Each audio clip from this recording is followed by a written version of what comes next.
کرام السلام علیکم ورحمۃ اللہ وبرکاتہ۔ سورہ عصر کی تفسیر پر گفتگو جاری ہے۔ مشرکین یہ کہتے تھے کہ ملائکہ فرشتے یہ اللہ تبارک و تعالیٰ کی بیٹیاں ہیں، یعنی اللہ تبارک و تعالیٰ نے ان کی تخلیق فرمائی تو عورت بنا کر تخلیق کی۔ اللہ فرما رہا ہے کہ جب وہ فرشتوں کو بیٹی بنا رہا تھا، مؤنث بنا رہا تھا، تو کیا یہ لوگ جو ایسی بات کہتے ہیں وہاں حاضر تھے؟ بہت ہی خوبصورت بات کہی گئی ہے۔ ناظرین، تبارک و تعالیٰ نے یہ تصور دیا ہے کہ سائنس کی بنیاد تو مشاہدے کے اوپر ہے۔ جب تک کوئی چیز لیب میں ثابت نہ ہو جائے تب تک سائنسداں اس کو مانتا نہیں۔ تو فرشتے بیٹیاں بنائے جا رہے تھے، تو مشرکین سے یہ پوچھا جا رہا ہے کہ اس وقت کیا وہ حاضر تھے؟ یہی سوال ڈاروین سے بھی کیا جا سکتا ہے۔ اس کا یہ کہنا کہ ادنا درجے کی مخلوقات اعلیٰ درجے کی مخلوق بن گئی ہے، بالفاظ دیگر بندر انسان بن گئے، اسی سے بھی یہ سوال کیا جا رہا ہے کہ بندر جب انسان بن رہے تھے تو کیا اس نظریے کا ماننے والا، اس نظریے کو پیش کرنے والا ڈاروین کیا وہاں موجود تھا؟ کیا اس کی یہ بات مشاہدے کے مطابق ہے؟ ظاہر ہے کہ ڈاروین نے بھی بندر کو انسان بنتے ہوئے نہیں دیکھا ہے۔ اس نے جو یہ بات کہی ہے مشاہدے کی بنیاد پر نہیں کہی ہے، بلکہ قیاس کی بنیاد پر کہی ہے۔ اسی وجہ سے بعد میں آنے والے لوگوں نے یہ واضح کر دیا ہے کہ ڈاروین کا یہ نظریہ ارتقاء بالکل درست نہیں ہے۔ آگے ناظرین کرام یہ سمجھیں کہ آدمی کو آدمی اس وجہ سے کہا جاتا ہے کہ وہ آدم کی اولاد ہے، چونکہ آدم کی اولاد ہے اس وجہ سے اسے آدمی کہا جاتا ہے۔ یہ انسان کیوں کہا جاتا ہے؟ تو ناظرین کرام یہ جان لیں کہ انسان کا لفظ انس سے بنا ہے، الف نون سین۔ اس کے اندر بھی ایک حکمت، ایک فلسفہ ہے۔ انسان کی فطرت اللہ تبارک و تعالیٰ نے اس طریقے کی بنائی ہے کہ وہ تنہا زندگی نہیں گزار سکتا۔ اگر وہ تنہا زندگی گزارے تو اس کی فطرت کے خلاف ہوگا۔ اسی وجہ سے اسلام میں رہبانیت یہ ناجائز قرار دی گئی ہے۔ ہمارے ہاں تو معاملہ ایسا ہے کہ انسان سماج کے اندر رہے، برائی دیکھے تو برائی کی آنکھوں میں آنکھیں ڈال کر کے برائی کو ختم کرنے کی کوشش کرے۔ کبھی اس کے بارے میں یہ نہیں کہا گیا کہ وہ سوسائٹی کو چھوڑ دے، سماج کو چھوڑ دے، غاروں میں نکل جائے، پہاڑوں کے اوپر چلا جائے۔ اسلام نے کبھی بھی انسان کو رہبانیت کی اجازت نہیں دی ہے۔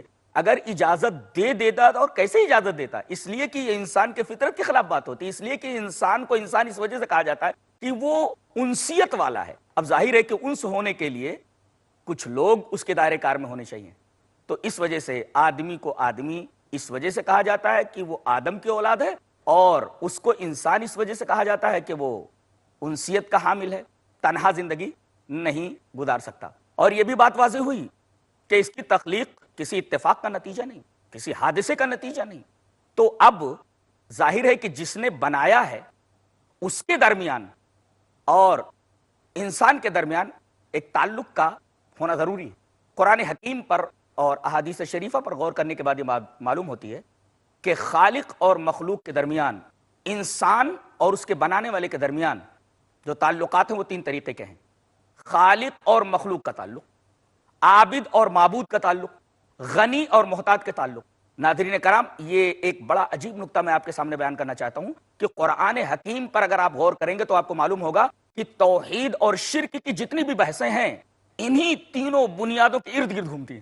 یہ بہت ہی عجیب و غریب نقطہ ہے کہ انسان اور اللہ کے درمیان تعلق کی بنیادیں کیا ہیں؟ جواب یہ کہ انسان اور اللہ کے درمیان تعلق کی تین بنیادیں ہیں۔ پہلی بنیاد خالق اور مخلوق، دوسری عابد اور معبود کی، تیسری غنی اور محتاج کی۔ اور غور فرمائیں گے تو توحید اور شرک کی جتنی بھی بحثیں ہیں وہ ساری کی ساری قرآن حکیم میں انہی تینوں بنیادوں کے ارد گرد گھومتی ہیں۔ ناظرین کرام، یہ انسان کے تعلق سے ایک مبحث تھا جو آپ کے سامنے پیش کیا گیا۔ برسبیل تذکرہ میں ضروری خیال کرتا ہوں کہ انسان کے ساتھ ساتھ ایک اور بھی مکلف مخلوق ہے۔ جس طریقے سے انسان شریعت مطہرہ کا مکلف ہے، اسی طریقے سے ایک اور مخلوق ہے جو شریعت کی مکلف ہے اور انسان سے پہلے بنائی گئی ہے۔ میں نے سورہ ذاریات کی جو آیت آپ کے سامنے پیش کی تھی اس میں اس مخلوق کا تذکرہ ہے۔ چلیے ایک بار اس آیت کریمہ کو پھر سے پڑھ لیتے ہیں، پھر سے دیکھ لیتے ہیں۔ اللہ نے ارشاد فرمایا، وَمَا خَلَقْتُ الْجِنَّ وَالْإِنسَ إِلَّا لِيَعْبُدُونَ، میں نے پیدا کیا جنوں کو اور انسانوں کو۔ ناظرین کرام غور فرمائیں کہ یہاں جن کا لفظ انس سے پہلے ہے، چونکہ تخلیق کی بات کہی جا رہی ہے، لہذا یہ بحث چونکہ تخلیق کی ہے، تذکرہ چونکہ تخلیق کا ہے، لہذا اللہ تبارک و تعالیٰ نے لفظ جن کو پہلے رکھا ہے، لفظ انس کو بعد میں، یہ بتانے کے لیے کہ جنوں کی تخلیق پہلے ہوئی ہے، انسانوں کی بعد میں ہوئی ہے۔ تخلیق کے اعتبار سے جن مقدم ہے اور انسان مؤخر ہے، انسان بعد میں بنایا گیا ہے۔ سوال یہ ہے کہ یہ مخلوق جنات یقیناً موجود ہے، تو ہمارا یقین یہ ہے، ہمارا ایمان یہ ہے کہ یہ مخلوق موجود ہے، اس لیے کہ اللہ تبارک و تعالیٰ نے قرآن حکیم میں اس کے بارے میں ارشاد فرمایا کہ خلق الانسان من صلصال کالفخار وخلق الجان من مارج من نار، جس طریقے سے انسان کو بجتی مٹی سے جو ٹھیکری کی طرح تھی اس سے اللہ نے پیدا کیا، اسی طریقے سے اللہ تبارک و تعالیٰ نے جنوں کو آگ کے شعلے سے بنایا ہے۔ یہ تو آیت کریمہ تھی۔ اب اس آیت کریمہ کی شرح میں مناسب سمجھتا ہوں کہ نبی کریم صلی اللہ علیہ وسلم کی وہ حدیث جسے امام مسلم رحمہ اللہ کتاب الزہد والرقائق کے اندر لائے ہیں، میں آپ کے سامنے پیش کر دوں۔ وعن عائشہ رضی اللہ تعالی عنہا قالت قال رسول اللہ صلی اللہ علیہ وسلم خلقت الملائکۃ من نور وخلق الجان من مارج من نار وخلق آدم مما اصف لکم، رواہ مسلم فی کتاب الزہد والرقائق۔ روایت حضرت عائشہ رضی اللہ تعالی عنہا سے ہیں، وہ فرماتی ہیں کہ رسول اللہ صلی اللہ علیہ وسلم نے ارشاد فرمایا کہ ملائکہ کو، فرشتوں کو نور سے پیدا کیا گیا ہے، جنوں کو آگ کے شعلے سے بنایا گیا ہے، اور انسانوں کو اس چیز سے پیدا کیا گیا ہے جو تمہیں بتا دیا گیا ہے، یعنی مٹی سے انسان کی تخلیق ہوئی ہے۔ اس حدیث پاک میں ایک بات یہ صاف طور سے سامنے آ گئی کہ اللہ تبارک و تعالیٰ نے جس طریقے سے انسان کی تخلیق مٹی سے فرمائی ہے، ایک مخلوق اور بھی ہے جس کی تخلیق اللہ تبارک و تعالیٰ نے آگ سے کی ہے، اور ہم یہ عقیدہ رکھتے ہیں کہ وہ مخلوق بھی شریعت کے مکلف ہے اور اس دنیا میں موجود ہے، اور ہماری طرح وہ بھی کھاتی پیتی ہے۔ اچھا، کھاتی پیتی ہے، اس کا ثبوت وہ حدیث سامنے رکھے۔ وعن عبداللہ بن مسعود رضی اللہ تعالی عنہ قال قال رسول اللہ صلی اللہ علیہ وسلم لا تستنجوا بالروث ولا بالعظام فإنه زاد اخوانکم من الجن، رواہ ابن ماجہ فی کتاب الطہارۃ وسننھا۔ امام ابن ماجہ رحمہ اللہ اس حدیث پاک کو کتاب الطہارہ کے اندر لائے ہیں، ابن ماجہ شریف میں، راوی حضرت عبداللہ بن مسعود ہیں۔ حضرت عبداللہ بن مسعود رضی اللہ تعالیٰ عنہ ارشاد فرماتے ہیں کہ نبی کریم صلی اللہ علیہ وسلم نے ارشاد فرمایا جب تم استنجا کے لیے بیٹھو، چاہے چھوٹا استنجا ہو یا بڑا استنجا ہو، خبردار تم لوگ گوبر سے اور اسی طریقے سے ہڈی سے استنجا مت کرنا۔ لا تستنجوا بالروث ولا بالعظام، گوبر سے اور ہڈی سے استنجا مت کرنا۔ کیوں؟ فإنه زاد اخوانکم من الجن، اس لیے کہ یہ تمہارے جن بھائیوں کا کھانا ہے۔ اس حدیث پاک سے یہ پتا چلا کہ انسان کے علاوہ ایک مخلوق ہے جسے جن کہتے ہیں، وہ آگ کے شعلے سے بنائی گئی ہے، وہ ہماری ہی طرح کھانے پینے کی محتاج ہے، اور ان کے کچھ کھانوں کا تذکرہ اس حدیث پاک کے اندر بیان کیا گیا ہے، مثلا ہڈی وغیرہ ہے، اور ان کے جانوروں کا کھانا روس یعنی گوبر وغیرہ ہے۔ تو وہ مخلوق بھی شریعت کے مکلف ہے، اور اس کائنات میں اس کا وجود مسلم ہے، یہ قرآن حکیم کا بیان ہے۔ اب سوال یہ پیدا ہوتا ہے، کیا ایسی مخلوق کا وجود سائنسی طور پر تسلیم کیا جا سکتا ہے؟ ابھی میں نے بتایا کہ سائنس تو انہی باتوں کو تسلیم کرتی ہے جو ان کے لیب میں، اس کے لیب میں ثابت ہو جائے۔ جو لیب میں ثابت نہ ہو سکے، سائنس اس بات کو نہیں مانتی۔ کیا سائنس جنوں کے وجود کے امکان کو مانتی ہے یا نہیں مانتی ہے؟ اس سلسلے میں میں ڈاکٹر ہیرالڈ سی ارے کی کتاب دا کیمیکل ورلڈ کا حوالہ دینا مناسب سمجھتا ہوں۔ ڈاکٹر ہیرالڈ سی ارے ایک بہت بڑے سائنٹسٹ ہیں، ان کی کتاب دا کیمیکل ورلڈ ہے، اس کے اندر لکھتے ہیں۔ ناظرین کرام، تھوڑے سے وقفے کے بعد ہم آپ کے سامنے پھر حاضر ہوتے ہیں انشاءاللہ۔ ناظرین کرام، تفسیر سورہ عصر پر گفتگو جاری ہے۔ ابھی ہم نے یہ بتایا کہ ایک بہت بڑے سائنٹسٹ ہیں ڈاکٹر ہیرالڈ سی ارے، ان کی کتاب ہے دا کیمیکل ورلڈ، اس کے اندر وہ لکھتے ہیں کہ سلیکون جو ایک ایلیمنٹ ہے، جو ایک عنصر ہے، اس سے اگر کوئی چیز بنائی جائے اور اس میں سلفر اور فلورین کی آمیزش کر دی جائے تو سلیکون، فلورین اور گندھک، ان تمام کو اگر ملا کر کے کوئی مخلوق بنائی جائے تو اس مخلوق کی خصوصیت تو یہ ہوگی کہ وہ مخلوق دکھائی نہیں دے گی، اور دوسری خصوصیت یہ ہوگی کہ یتشکل باشکال مختلفہ، وہ جو شکل چاہے اختیار کر سکتی ہے۔ اب اتنا بڑا سائنٹسٹ اگر یہ بات کہہ رہا ہے کہ ان عناصر سے اگر کوئی مخلوق بنائی جائے تو وہ نظر نہیں آ سکتی، تو سائنس نے خود جنوں کے وجود کا امکان ثابت کر دیا ہے، اور عقلاً بھی یہ بات ثابت ہے۔ ناظرین کرام، آپ یہ بات اچھی طریقے سے جانتے ہیں کہ دنیا کی ہر چیز کا روشنی سے بڑا گہرا تعلق ہے۔ دنیا کی ہر چیز کا روشنی سے بڑا گہرا تعلق ہے۔ ہر چیز یا تو روشنی کو جذب کرتی ہے، یا روشنی کو پھینکتی ہے، واپس کر دیتی ہے، یا پھر روشنی کو ریفلیکس کرتی ہے، موڑتی ہے۔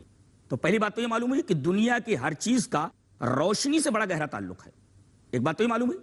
اور دوسری چیز یہ معلوم ہوئی کہ دنیا کی تمام چیزیں یا تو روشنی کو جذب کرتی ہیں، یا روشنی کو پھینکتی ہیں، یا روشنی کو ریفلیکس کرتی ہیں، موڑتی ہیں۔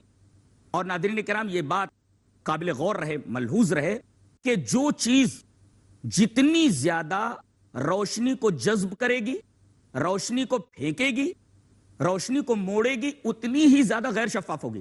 اور جو چیز جتنی کم روشنی کو جذب کرے گی، جتنا کم روشنی کو پھینکے گی، جتنا کم روشنی کو موڑے گی، اتنی ہی صاف و شفاف ہوگی۔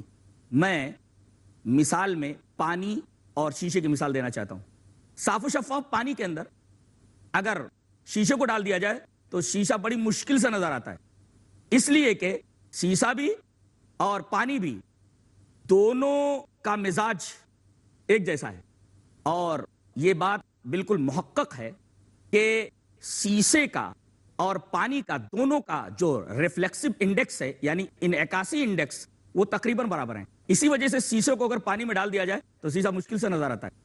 تو یہ بات ثابت ہو گئی کہ کوئی چیز اگر روشنی کو جذب نہیں کرتی، روشنی کو واپس نہیں پھینکتی، اور اسی طریقے سے روشنی کو موڑتی نہیں، تو وہ شے نظروں سے غائب ہو سکتی ہے، دکھائی نہیں دے سکتی۔ اب سائنس نے جب ایسی بات کہہ دی ہے تو ثابت یہ ہوا کہ جس طریقے سے انسان کا وجود ہے، اسی طریقے سے ایک ایسی مخلوق کا بھی وجود ہے جو آنکھوں سے غائب ہے، نظر نہیں آتی، لیکن وہ بھی انسان کی طرح اسلامی شریعت کی مکلف ہے۔ ناظرین کرام، آپ نے دیکھا کہ اللہ تبارک و تعالی نے جنوں کے وجود کے تعلق سے جو بات کہی ہے، اس بات کو سائنسداں بھی ممکن مانتے ہیں، ناممکن تسلیم نہیں کرتے۔ بحث رہی انسان کے ساتھ ساتھ ایک اور مکلف مخلوق کی، جسے جن کہا جاتا ہے، اور مسلمان یہ عقیدہ رکھتا ہے کہ وہ مخلوق بھی اس کائنات میں موجود ہے، اس دنیا کے اندر موجود ہے، اس عالم کے اندر موجود ہے۔ ناظرین کرام، انسان پر بحث کے بعد ہم آگے بڑھتے ہیں۔ اب ہم یہ بتائیں گے کہ اللہ تبارک و تعالی نے زمانے کی قسم کھا کر یہ بات کہی ہے کہ جتنے بھی انسان ہیں، ساتھ میں جنوں کو بھی مان لو، کہ سب کے سب گھاٹے میں ہیں۔ عربی کا طالب علم جانتا ہے، جو لوگ عربی زبان سے واقف ہیں، عربی زبان کے نشے و فراز، اس کے اپس اینڈ ڈاؤن سے واقف ہیں، وہ یہ جانتے ہیں کہ یہاں یہ نہیں کہا گیا کہ انسان گھاٹا اٹھانے والا ہے، انسان ٹوٹا اٹھانے والا ہے، بلکہ یہ کہا کہ انسان گھاٹے میں ہے۔ یہ فی جو ہوتا ہے عربی میں ظرفیت کے لیے آتا ہے۔ میں اس کی ایک مثال آپ کے سامنے رکھوں، جیسے پانی کا ایک گلاس ہے، پانی کے ایک گلاس کے اندر اگر ایک سکہ ڈال دیا جائے، ناظرین کرام آپ یہ بتائیے کہ سکہ کہاں گیا؟ پانی کی تہ میں چلا گیا۔ اب آپ غور سے اگر دیکھیں تو اس سکے کے اوپر بھی پانی ہے، اس سکے کے نیچے بھی پانی ہے، اس سکے کے دائیں بھی پانی ہے، اس سکے کے بائیں بھی پانی ہے۔ گویا یہ سکہ چاروں طرف سے پانی سے گھرا ہوا ہے۔ اللہ تبارک و تعالی نے خسارے کے بارے میں فی کا لفظ استعمال فرمایا، جو ظرفیت کے لیے، یہ بتانے کے لیے کہ انسان چاروں طرف سے خسارے میں ہے، اوپر سے خسارے میں، نیچے سے خسارے میں، دائیں سے خسارے میں، بائیں سے خسارے میں، چاروں طرف سے خسارے میں گھرا ہوا ہے۔ اب اس خسارے سے انسان کیسے بچے؟ اللہ تبارک و تعالی نے آگے اس خسارے سے بچنے کی ترکیب بتائی ہے۔ اس ترکیب پر بحث کرنے سے پہلے ناظرین کرام ہم یہ بتا دیں کہ یہاں اللہ تبارک و تعالی یہ بھی کہہ سکتا تھا ان الانسان خاسر، یا یوں کہہ سکتا تھا ان الانسان لمن الخاسرین، انسان گھاٹا اٹھانے والا ہے، انسان گھاٹا اٹھانے والوں میں سے ہے، یہ بھی کہہ سکتا تھا۔ لیکن فی ظرفیت کے ساتھ خسر یہ لفظ کیوں استعمال کیا گیا؟ لفظ خسر کو کیوں استعمال کیا گیا؟ خاسر بھی استعمال کیا جا سکتا تھا، من الخاسرین بھی استعمال کیا جا سکتا تھا، خسران بھی استعمال کیا جا سکتا تھا. تمام لفظوں سے عدول کر کے یہ لفظ خسر ہی کیوں استعمال کیا گیا؟ فی کا فلسفہ تو معلوم ہو گیا کہ فی ظرفیت کے لیے آتا ہے، لیکن بحث اب اس بات پر ہے کہ لفظ خسر کو کیوں استعمال کیا گیا. ناظرین کرام، اگر آپ کو سورہ کہف پڑھنے کا اتفاق ہوا ہو تو آپ کو یہ معلوم ہوگا کہ حضرت موسیٰ علیہ السلام حضرت خضر کے ساتھ جا رہے ہیں. پورا واقعہ میں نہیں بتاؤں گا، بلکہ جس پوائنٹ سے مجھے استدلال کرنا ہے میں وہ پوائنٹ صرف آپ کے سامنے رکھوں گا. وہ یہ کہ حضرت موسیٰ علیہ السلام حضرت خضر کے ساتھ چل رہے ہیں. دریا سے پار اترنے کے بعد حضرت خضر نے ایک بچے کو کھیلتے ہوئے دیکھا، فوراً اس لڑکے کی گردن مروڑ دی، مار دیا. حضرت موسیٰ علیہ السلام نے یہ فعل دیکھا جو شریعت ظاہرہ میں ایک منکر تھا، فوراً تنقید کر بیٹھے، کہا اقتلت نفسا زکیۃ بغیر نفس لقد جئت شیئا نکرا. ارے آپ نے ایک معصوم کی جان لے لی، آپ نے ایک شیء نکر کا ارتکاب کیا ہے. ناظرین کرام غور فرمائیں، یہ نکر کس کے وزن پر ہے؟ خسر کے وزن پر ہے. عذر، جرح، خسر، عسر، نکر، یہ لفظ خسر بروزن نکر لانے کا فلسفہ یہ ہے. ناظرین کرام ذرا گہرائی میں جائیے. گہرائی یہ ہے کہ نکر ایسے کام کو کہتے ہیں کہ جس کی تلافی نہ ہو سکے. بتائیے حضرت خضر نے اس لڑکے کی جان لے لی، کیا دوبارہ اس لڑکے کے بدن میں جان وہ ڈال سکتے تھے؟ قطعاً نہیں. مر گیا سو مر گیا، مرنے کے بعد اسے زندہ نہیں کیا جا سکتا تھا. اسی وجہ سے حضرت موسیٰ علیہ السلام نے اس کو شیء نکر کہا، یعنی آپ نے ایسا نقصان کر دیا جس نقصان کی تلافی ہی نہیں ہو سکتی. ناظرین کرام غور فرمائیے کہ یہ لفظ خسر اسی نکر کے وزن پر ہے. ایسا خسارہ انسان کو لاحق ہونے والا ہے، وہ ایسے خسارے میں مبتلا ہوگا جس خسارے نے اس کو چاروں طرف سے گھیر لیا ہے، اور وہ خسارہ ایسا ہے کہ اس کی تلافی ہی نہیں ہو سکتی. یہ فلسفہ ہے. اللہ اکبر. اس آیت کریمہ کے اندر کیسے کیسے ہیرے اور موتی اور کیسے کیسے جواہر بند ہیں. غور کرنے کے بعد، تدبر کرنے کے بعد اس طریقے کے موتی سامنے آتے ہیں، اس طریقے کے جواہر سامنے آتے ہیں. یعنی انسان چاروں طرف سے خسارے میں گرا ہوا ہے، اور خسر کا لفظ یہ بتا رہا ہے کہ اس خسارے کی تلافی نہیں ہو سکتی. اگر یہ خسارہ اس کو لاحق ہو گیا تو اس کی تلافی وہ کر ہی نہیں سکتا. ناظرین کرام، دنیا کے جتنے بھی معاملات ہیں، دنیا کے جتنے بھی فوائد ہیں، جتنے بھی منافع ہیں، جتنے بھی مناسب ہیں، یہ سارے کے سارے ایسے ہیں کہ ایک مرتبہ آدمی کو حاصل ہو جائیں تو دوبارہ اس کے ہاتھ سے نکل بھی سکتے ہیں. آدمی کے ہاتھ سے نکل گئے تو دوبارہ اس کو حاصل ہو سکتے ہیں. یعنی یہاں کبھی انسان کامیاب ہوتا ہے، کبھی ناکام ہوتا ہے، کبھی اس کے حق میں گھاٹا ہے، کبھی نفع ہے، گھاٹے کے بعد نفع، نفع کے بعد گھاٹا.